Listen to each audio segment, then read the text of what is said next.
Hello, আসসালামু আলাইকুম সবাইকে আরও একবার স্বাগতম ইউরোপ উইথ এসকেতে। আমার সাথে আমার পেছনে আছে প্রিন্স মিহাইলো ওব্রেনোভিচ, সার্বিয়ার ওসমানীয় সাম্রাজ্যের পতন যেই রাজার হাত ধরে হয়েছিল তার মনুমেন্ট। হ্যাঁ, আমি দাঁড়িয়ে আছি সার্বিয়ার রাজধানী বেলগ্রেড এবং বেলগ্রেডের প্রাণকেন্দ্র রিপাবলিক স্কোয়ার।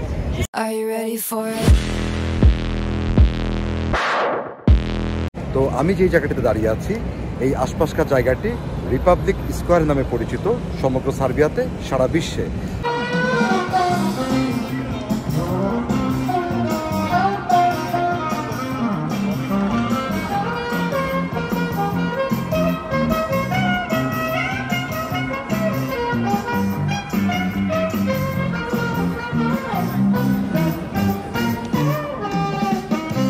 প্রিন্স মিহাও ওব্রেনোভিচ, যিনি ছিলেন ওসমানীয় সাম্রাজ্য থেকে সার্বিয়াকে স্বাধীন করার জনক, যে কারণে 1882 সালে তার সম্মানে এই মনুমেন্টটি তৈরি করা হয়। তো আমরা ঘুরে দেখব, ওই দিকটাতে প্রথমে যাব, যে দেখব কি আছে এই বেলগ্রেড সেন্ট্রামে বা এই রিপাবলিক স্কোয়ারের আশপাশ জুড়ে।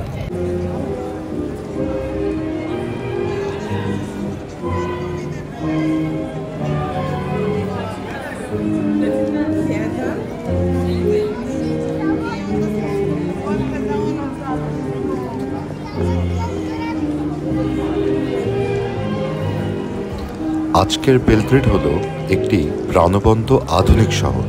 এখানে আছে প্রশস্ত রাস্তা, শপিং মল, ফ্যাশনেবল রেস্টুরেন্ট এবং সারা রাত জাগ্রত নাইট লাইফ।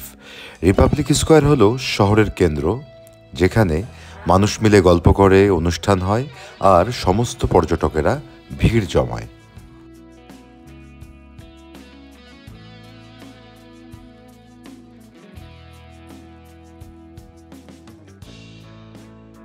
বর্তমানে 2025 সালে সার্বিয়ায় প্রায় 500-রও বেশি বাংলাদেশি বসবাস করছে।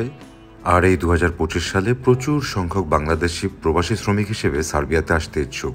এই নিকোলা টেসলার দেশ কিন্তু সার্বিয়া, যা সারা বিশ্বে দিনার ও চায়ের দেশ বলে পরিচিত।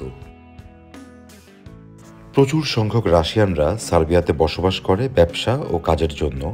আর এই যে ভ্লাদিমির পুতিন, সে রাশিয়ার প্রেসিডেন্ট হলেও সার্বিয়াতে এবং এই বেলগ্রেড শহরে ব্যাপক জনপ্রিয়।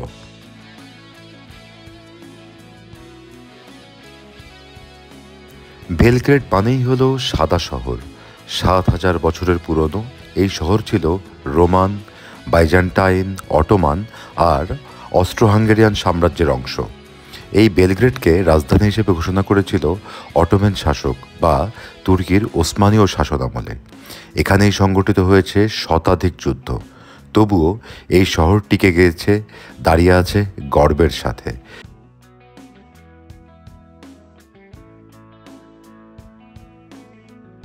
ইউরোপের অন্যান্য দেশের মতোই বেলগ্রেড বা সার্বিয়াতেও কিন্তু ফুটবল সবচেয়ে জনপ্রিয় খেলা।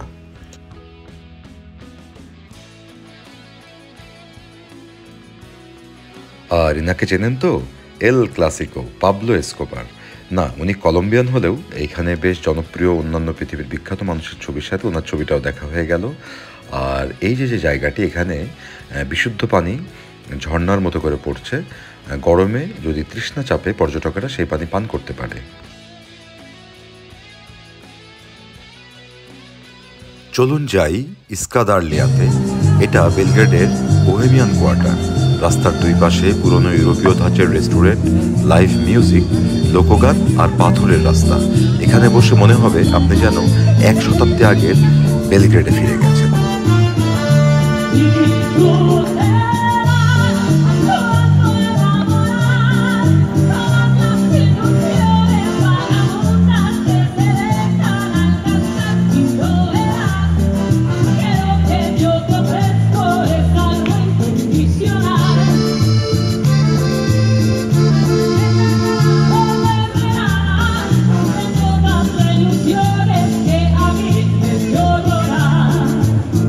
বেলগ্রেডের সবচেয়ে বড় ক্যাসিনো অ্যাডমিরাল গ্র্যান্ড ক্যাসিনোর সামনে দাঁড়িয়ে আছি।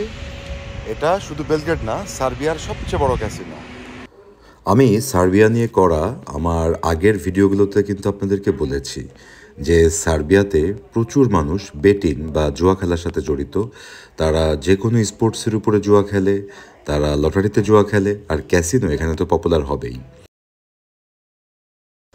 যেহেতু সার্বিয়া একসময় ইউএসএসআরের অন্তর্ভুক্ত ছিল, এখানে ইউরোপের অন্যান্য দেশে যেরকম লম্বা আয়তাকার বিল্ডিং দেখা যায়, অনেকটা সেরকম ধাঁচেরই স্থাপত্য শৈল চোখে পড়ে।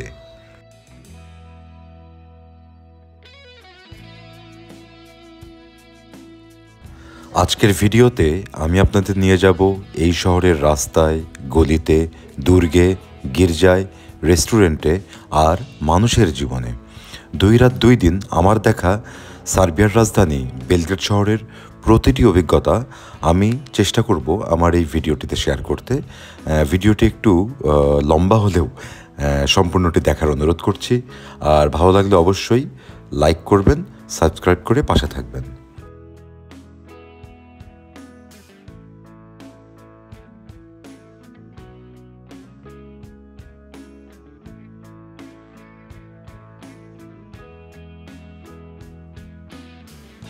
সার্বিয়ানরা কিন্তু খুবই অতিথিপরায়ণ। তারা কথা বলতে ভালোবাসে, সঙ্গীত পছন্দ করে আর নাচে গানে মাতোয়ারা হয়। তাদের ঐতিহ্যবাহী নাচ হলো কলো, যেখানে সবাই হাত ধরে এক বৃত্তে নাচে। এছাড়া সারা বছর বিভিন্ন ফেস্টিভ্যাল লেগেই থাকে সার্বিয়াতে।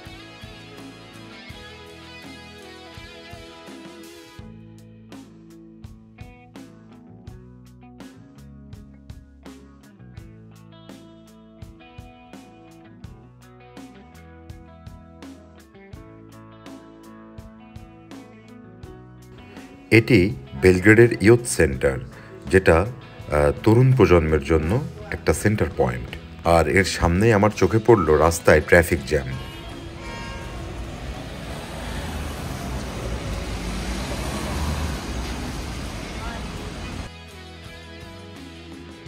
রিপাবলিক স্কোয়ার হলো শহরের হৃদয়, যেখানে আছে ন্যাশনাল মিউজিয়াম, ন্যাশনাল থিয়েটার আর এই ঘোড়সাওয়ার মূর্তি।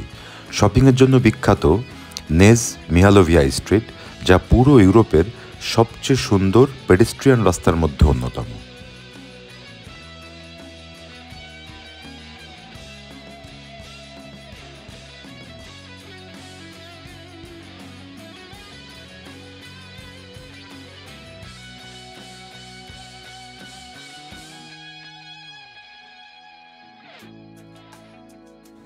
একটি শহরকে জানার সেরা উপায় হলো তার খাবার। আমি এখানে বিভিন্ন ধরনের ছোট ছোট কাবাবের মতো খাবার, এক ধরনের বার্গার আর পাতায় মোড়ানো ভাত মাংস খেয়েছি, যেগুলো সার্বিয়ার ঐতিহ্যবাহী খাবার, এবং চোখে পড়বে রাস্তার 2 ধারে পরিবেষ্টিত রেস্টুরেন্টস আর পাবে।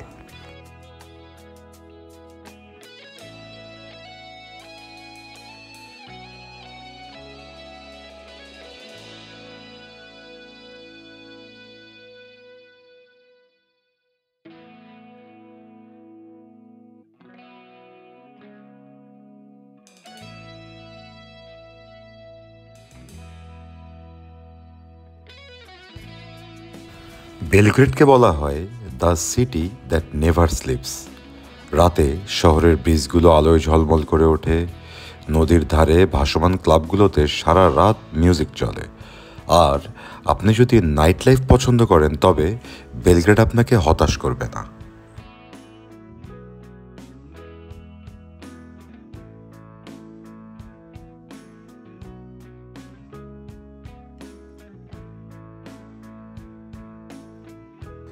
এর ফাঁকে এই রেস্টুরেন্ট মহল্লায় আমি খুঁজে চলেছি যে ইন্ডিয়ান কোনো খাবার পাওয়া যায় কিনা, আর সাথে সাথেই চোখে পড়লো আমার একটি ইন্ডিয়ান রেস্টুরেন্ট, যেটা হচ্ছে রয়্যাল ইন্ডিয়া।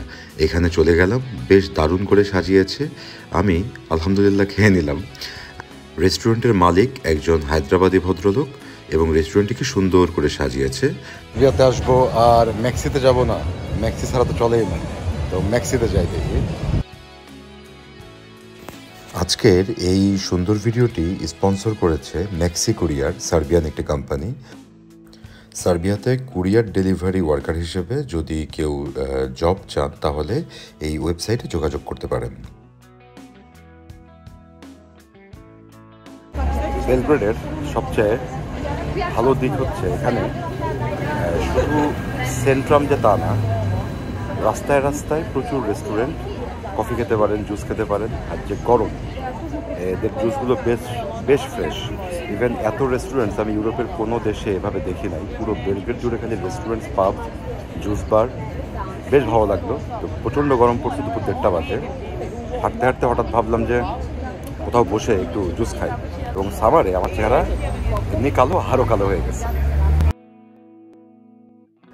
বেলগ্রেডে আসলে দেখতে ভুলবেন না সবচেয়ে চমকপ্রদ দৃশ্য, সেটা হচ্ছে সেন্ট সাভা টেম্পল। এটি বিশ্বের সবচেয়ে বড় অর্থোডক্স গির্জাগুলোর একটি। আজকে কেবল একদিনের ভিডিও হলো। এই একদিনে আমাকে শহরটি অনেক কিছু চিনিয়েছে, শিখিয়েছে একটি শহর কিভাবে অতীত আর বর্তমানকে একসাথে বাঁচিয়ে রাখতে পারে। চ্যানেলটি সাবস্ক্রাইব করতে ভুলবেন না।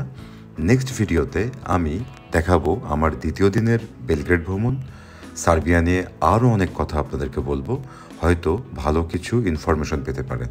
আর মজার জিনিস দেখতে পাবেন, অনেক সুন্দর জিনিস, সেটা হচ্ছে রাতের বেলগ্রেড। রাতের বেলগ্রেড দেখতে আমার পরবর্তী ভিডিওর জন্য অপেক্ষা করুন। ভিডিওটিতে লাইক করতে ভুলবেন না এবং সাবস্ক্রাইব করে পাশে থাকবেন।